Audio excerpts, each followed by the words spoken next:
I'm super excited because I have with us today Matthew Smith, who has generously agreed to spend some of his time here answering your questions about how to develop a 100% house call acupuncture practice. And so I'd love to start out, Matt, with you just introducing yourself and letting us know a little bit about your background in terms of your certifications and your journey to getting to this place now where all you do are house calls and deliver acupuncture into people's homes. So welcome and thank you. Thank you for having me. I appreciate the time to spend with you and talk with everybody. Hopefully I get to answer your questions. Uh, About me and my journey, I can tell you the long story, but I'll give you the short version. Uh, Okay. I was a paramedic for a long time. I've been studying the human body for 35 years, been in medicine for 24-ish, something like that. Got my start as a lifeguard and then became a paramedic and worked in the EMS field for a decade. And that's where the house call business idea was kind of born out of while I was in school. And fast forward to the end of my EMS career, I was passed over for the third portion of a promotion exam from lieutenant to captain and saw that as a sign that I needed to do something different. That was in September and I was in class in January. So Wow. now I've been practicing Chinese medicine for roughly 14 years, if you include school, and about 11 or 12 years in private practice. I've had a brick and mortar. I've worked at wellness clinics and chiropractic offices, and now I meet people where they are, whether it's their home office or campsite, where they are is where I go. And I have been to all three. I love that you have the experience of all these different types of setups, of all these different models, um, because obviously you're going to choose the one that works the best for you. And the fact that you landed on 100% doing house calls is fascinating to me. And obviously, a lot of the people here in Acupuncture Business Academy. I did it. I used to do 1 day a week house calls, and it totally drained me. Like I could do like two people, and then I was just done. So I'm looking forward to asking you some more kind of specific questions about logistics. Mhm. So let's just start with how many days a week do you go and see people? And then what's your max number of people you might go to and treat in 1 day? That has been an ebb and flow throughout my career. And what I have come to is this: I work 4 to 5 days a week. If my schedule is optimized, which is 5 patients in a day, then I work 4 days a week.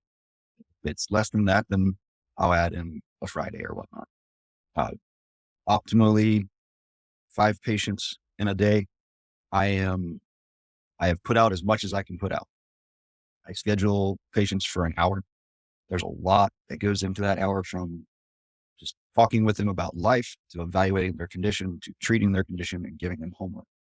And so at the end of a 5 patient day, with scheduling an hour in between for traffic and travel and personal needs, you've put 10 hours in, and that's a good long day, and and at times that can kick the butt.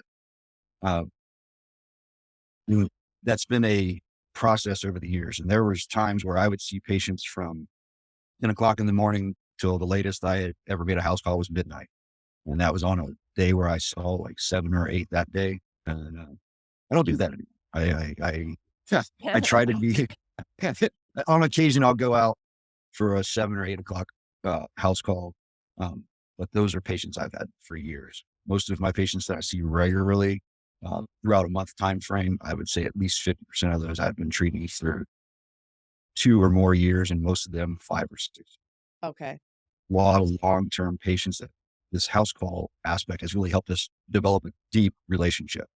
And I look forward to seeing them, seeing how their life's going, how family's doing, how they're feeling, and they look forward to seeing me for the same aspects. And that's a psychologically, that's very beneficial in the healing realm. Hopefully I answered all your questions. I think Yeah, I you did. ran. You did. I have more that are, taping through my head, and so I'm trying to organize them. But I'm imagining you pulling up to these homes, and then what are you like?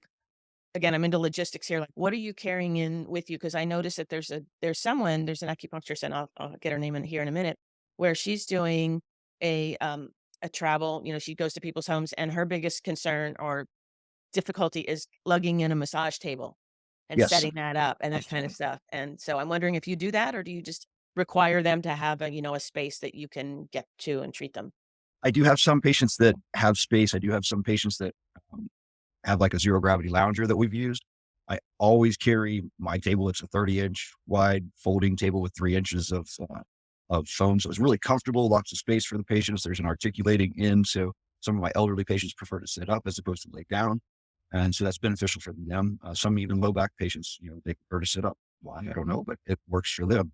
Uh, so I carry that. I used to actually carry them in the bag, but years ago, my bag went through a process of the shoulder strap ripped off, the top handles ripped off, the the other handle ripped off. I'm holding it by by the zipper part of the of the pocket, and it was just getting really ratty. And I looked at a new bag, and the new bag was $85, or a cart, which had nice big wheels, which makes it easy to pull it and get it up and over areas, was $85. So I went with the cart, and that has been a game changer uh, from the get go.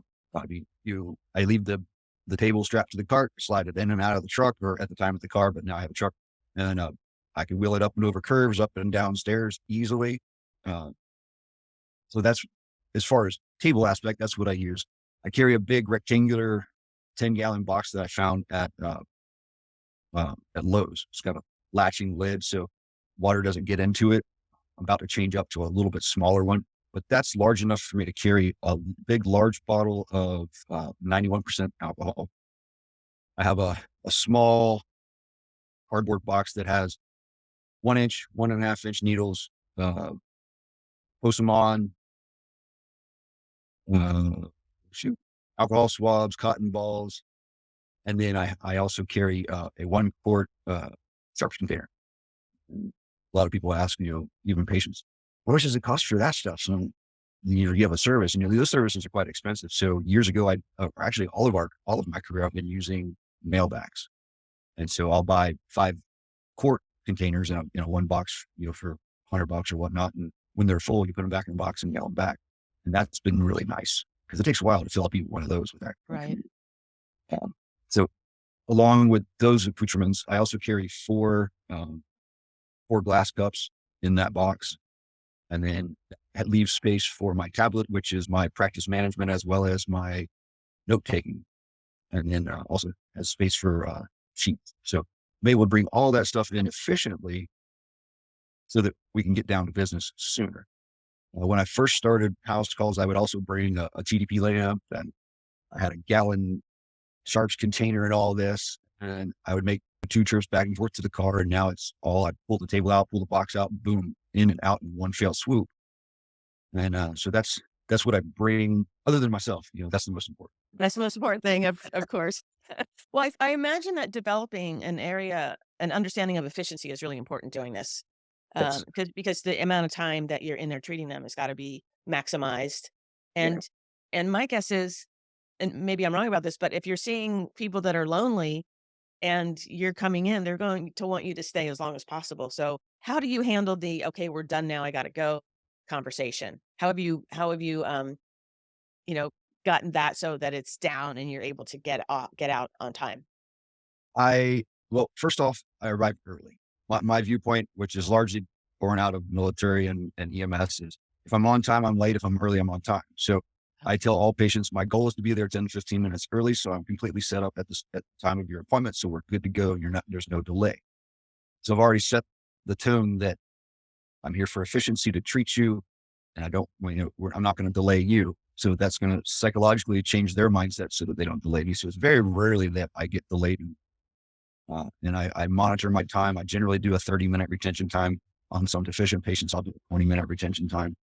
And I'm starting at the hour. I'm evaluated and needled in at the quarter hour, and I'm pulling needles at 3/4 hour, and packing up has become very efficient. So I pack while we're talking. They're usually getting their payment out. And by 10 till, I'm usually out the door to the truck. A lot of times they just walk and chit chat. And then, as I get my stuff in the truck, they see that I'm ready to go. And they're like, all right, have a good one. I'll see you next time. So, movement kind of moves people through. I've found that if I stay and just engage in the chit chat, then I'm out the door at the hour as opposed to 5 or 10 minutes. So Right. And it's all in keeping some movement going, Right. whether it's the Um, packing it up or the moving towards the door, whatever. I want to just point out that Akila Voigt, I'm not sure of her last name, is saying, "Hi, Matt. Good to put a face with the voice." So that must Ah, be someone you know. So she's here saying hello to you. The next kind of piece I wanna get into is fees and kind of your so you have your costs, and then how do you determine what you're charging? Because I noticed that you said, you've got cups. I don't know if you do electrostim, but you're bringing in the full deal. And then you also mentioned having a treatment plan, and I know you have, functional medicine background, and so I imagine you're giving them quite a bit of information to keep them well in between visits and get them better and better. So how do you determine your fee structure? but that was a long process.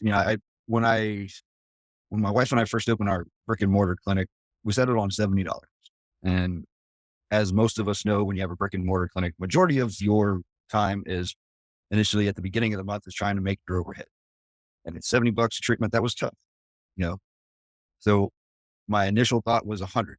And this goes back to my business plan in school, which was 10 patients a day, $100 a patient, which, 10 patients a day was a very lofty goal because I would be dead to the world by the end of that day. So I knew that I needed something a little bit more than that. And, than the $100. What I settled on was 120. And so that I feel that $100 for my time is a respectable amount.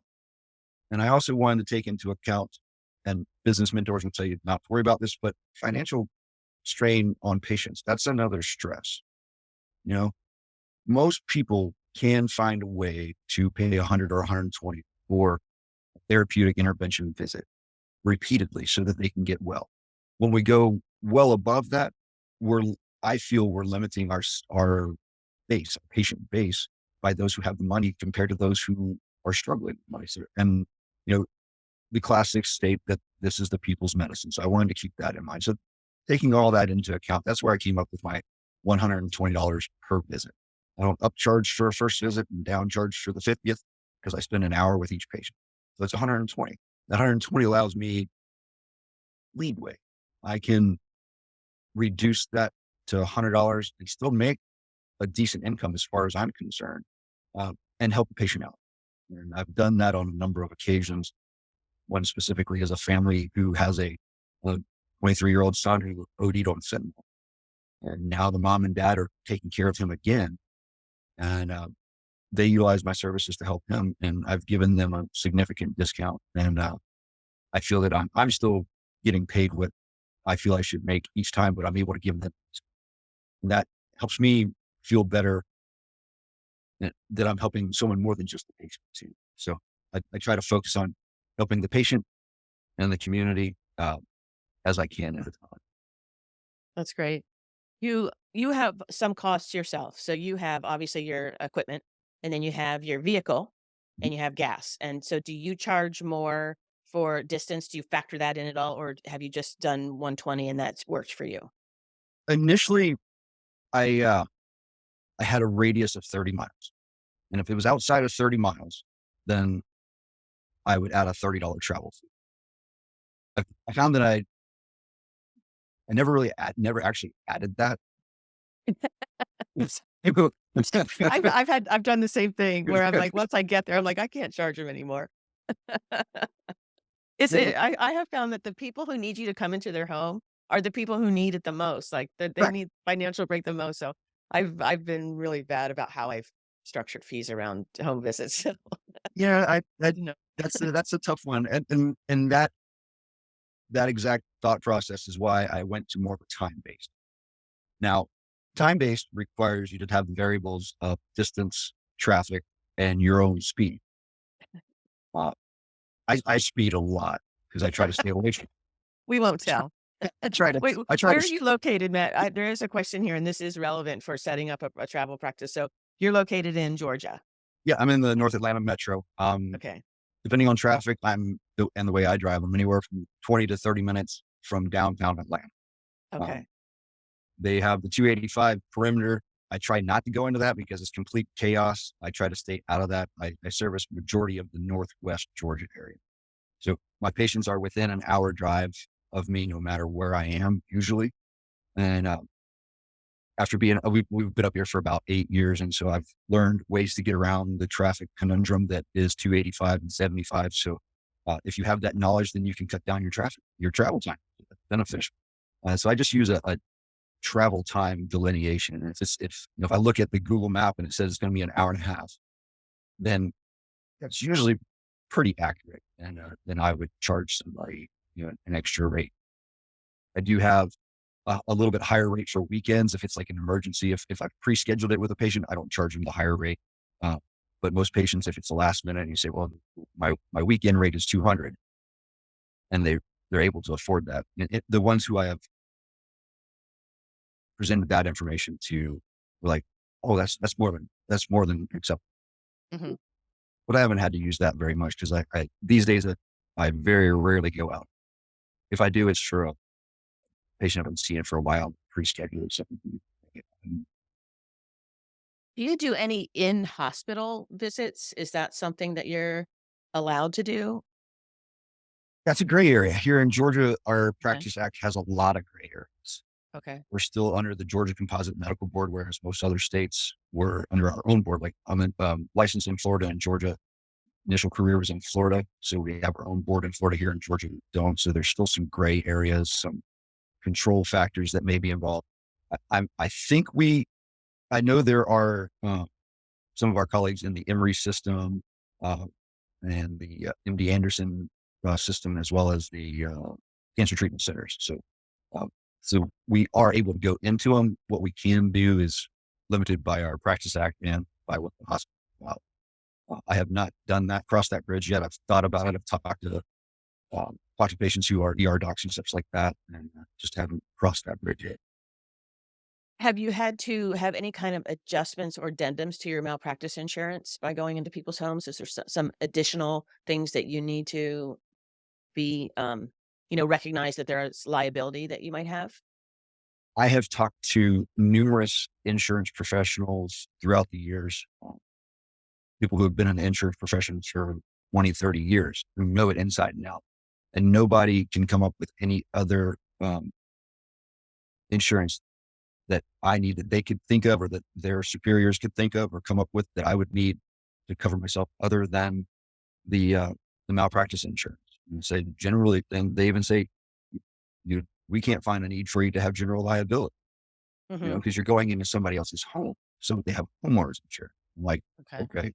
And I have not been able to find any insurance company that felt they needed to write anything for me. So I've looked and looked, and if someone can provide some other insight into that, that would be great because I want to make sure I'm protected and patients are protected. So far, I haven't had any issues. What insurance, carrier do you get your malpractice insurance through? AAC, There is a question here from Akila, and she's asking that she's looked at your website, I think, and she noticed that you offer corporate wellness programs. yes. So, what does that look like, and how do you structure your fees for that? So I've changed that, but I had a corporate wellness program going for a couple years with a mechanical contracting company here. I was introduced to them through a patient who worked for them for 25 years. Uh, I went in every 2 weeks for a 4-hour block. And I provided acupuncture services for those who wanted it, who were in the office area. Uh, they didn't allow any of their field staff to come in because we're working on the $100 million high rise building, so they got to make money. Um, and I've changed what I would charge from that learning experience, and the way that I structured that was I had to treat 4 patients in order to give them a discount. So if I treated 4 patients, I would reduce my treatment fee to $100 a patient.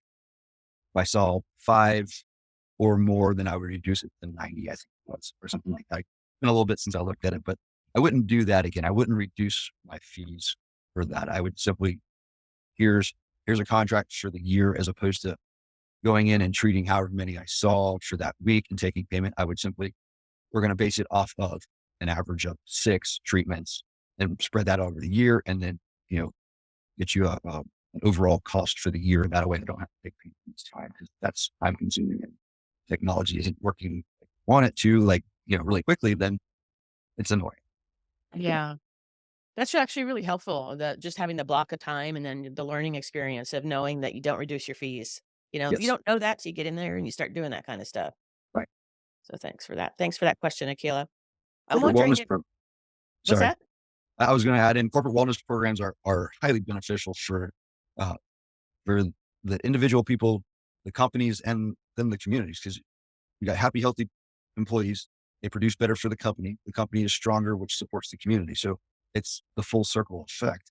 And the company is happy to pay for their employees to get treatment because they perform better and have less missed time from work due to illness or injury. So it's a win-win for everybody. Absolutely. And I think that there are quite a few companies that actually have budgets that are specifically for wellness programs, and Yes. they're looking for people to come in. I think what gets people kind of tripped up is the fact that we're bringing in needles and there's bloodborne pathogen sort of stuff that's different than, doing massage or that kind of stuff. Right. But there's definitely a workaround with that, and there's signed consent forms and things that can be added in there. I wanted to ask you a few questions about marketing because that's one of the areas that I love talking about. So, are you pretty much word of mouth at this stage, or do you go out and you do marketing, advertising? What do you do to get people into your travel puncture practice? At this stage, I am completely word of mouth, other than my social media presence, which I haven't done any posts on my social media page in a long time. I Uh-huh. think the last post was like 2019 or something like that. So, I'm not very active there. I'm active on my personal page, which I usually post a lot of quotes and stuff like that. Um, Initially, I was in a BNI group, so Business Networking International, closed networking group. I did open networking as well. Um, I've had seen more benefits since I left BNI than the years that I was in BNI. I received more referrals from the connections I made uh, to this day, even being out of BNI for it's been 4 years now. So I've been out of BNI 4 years. I was in for three, and I can say without a doubt I've had more referrals from BNI contacts each year than I did in the whole 3 years that I was in BNI. So uh, Wow. take some time to build some connections Mhm. and know that it's a marathon, not a sprint. It's going to take some time for those connections to really pan out. Do you have connections with other acupuncturists who referred to you? Because I'm telling you from my perspective, if I had in Vancouver, Washington, someone who did what you do, I would have referred many, many of my patients who need someone to come into their home, and I don't have the time or, abilities right now to do that kind of stuff. I I don't the connections I have with other acupuncturists are social connections, other than those who I went to school. Yeah. There's a little bit deeper of a connection because we spent years together. I have that I can think of. I haven't had uh, any of our colleagues refer out to me. I have All had right. people, I have had patients who couldn't get in to see a colleague for whatever reason, and they found my website and they called me for a one-off treatment or whatnot. Mhm. Do you have a question in here from Karen? She's asking, do your patients rather prepay when making appointments, or do they pay you after, and do you take credit cards? I do both. I take cash, check, or charge. I carry a smartphone so I can process payment right then and there. I have patients who are on programs um, where we use a combination of acupuncture, Chinese medicine, and functional medicine to address whatever the case may be, like blood sugar imbalances, digestive issues. Uh, and I have patients who buy packages of 10 visits and they get a discount off of the overall 10 treatment 10 treatment price. Um, so the patients who are on programs and pay packages, they've prepaid, but vast majority of people pay at the time of treatment. And how are you tracking all this? What kind of system do you have is it, an Excel spreadsheet, or you have a full EHR kind of thing where you're tracking all of your visits and prepay and that kind of stuff? Just logistics again. How are you I handling that? use I use AccuSimple.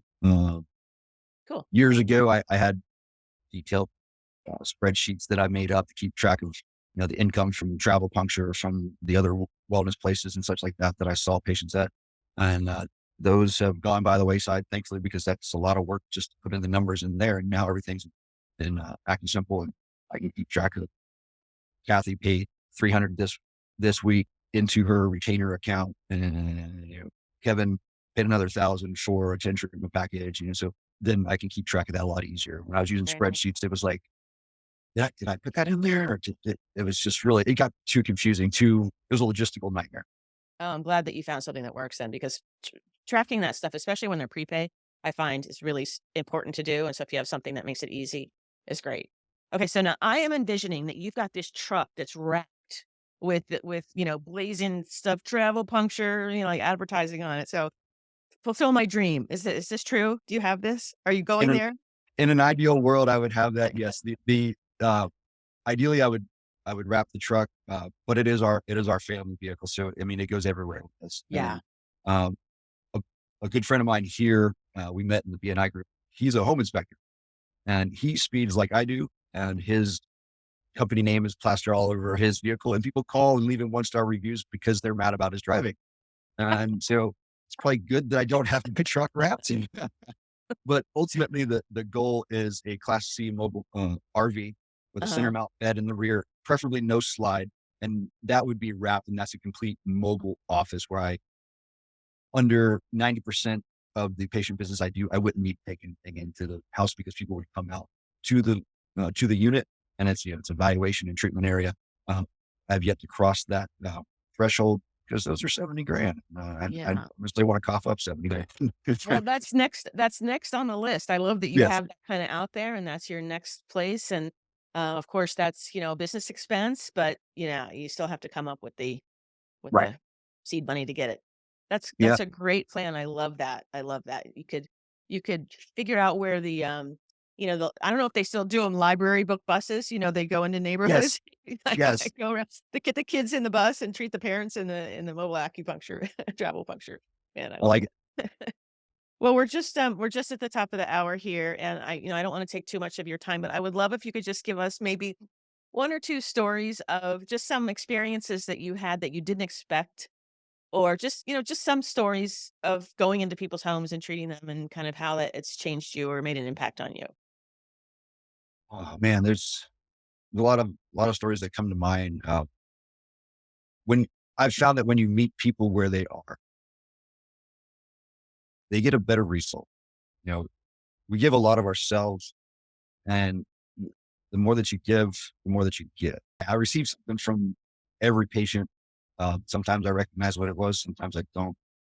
One patient who really has made an impact, actually two. One, I've been treating her since I started. So for a good 7+ years, she's a school teacher in the area. She teaches elementary school, and she has not missed a day of school for an illness since we've been working. And every year she gives me a Christmas card. Thank you for keeping me healthy. Thank you for keeping me. I'm like, that's just thanks. And we've got 3 little kids. Many a time she'll send home a Christmas package that has books for them, and she makes Oh, all goodies for Christmas. So that's like we're type yeah. deal. Uh, and then another patient who I've been seeing for right about a year. She's a nurse practitioner. Her husband's an oncology physician. She's been doing what she does for 30 years, and he's been doing it for 40, something like that. She was on anxiety meds for she's 58, and she started on them when she was right about 20. And initially she called me for some intractable pain that she had injections, physical therapy, and nothing was touching it. And her first treatment, she saw significant results. Follow up, virtually no pain remaining to this day. She would get some flare ups here and there, but she tells me, from that simple experience, she's thank you for giving me my life. And as we progressed through treatment, we started to focus more on the anxiety, and she's been off her anxiety medicines. She has felt the best she's felt in 30 years. And once again, she told me the other day, thank you for giving me my life back. Thank you for doing the work. I just came in and gave you some guidance. You did. That's been really nice to hear. And if you look at the website, Acupuncture, help you get your life back by bringing health to your doorstep. So I have a patient confirming that she, wow, nice. I'm gonna share that right now. There's travel puncture, bringing health to your doorstep. I love it. I love it. Matt, thank you so much for coming in here and spending time with us and sharing how you've been able to develop this. I want everyone in Acupuncture Business Academy to thank Matt, by doing this, by imagining that RV, that mobile acupuncture, unit van that he is out there and he's delivering health to people's doorsteps. So take a moment, imagine him. He's got everything in there so that people can come in. It's a standalone unit and 70 grand paid off just like that. That's how we're going to thank you. We're going to All just leave right. that vision out there. I So, appreciate it. so again, thank you so much for being in here. If other people have questions, is it okay if you hang out, in the next few weeks, just pop in and answer Yeah, questions if things come I'll up? I pop would in and out. appreciate that. Yeah, Yeah, I'll and pop in and out. thanks for volunteering to help people with this because I think it makes a difference. So you're right. This is the people's medicine, and the more we can get to people and deliver it in a kind, heartfelt way, the better this world is. So thank you again for being here, and we appreciate you.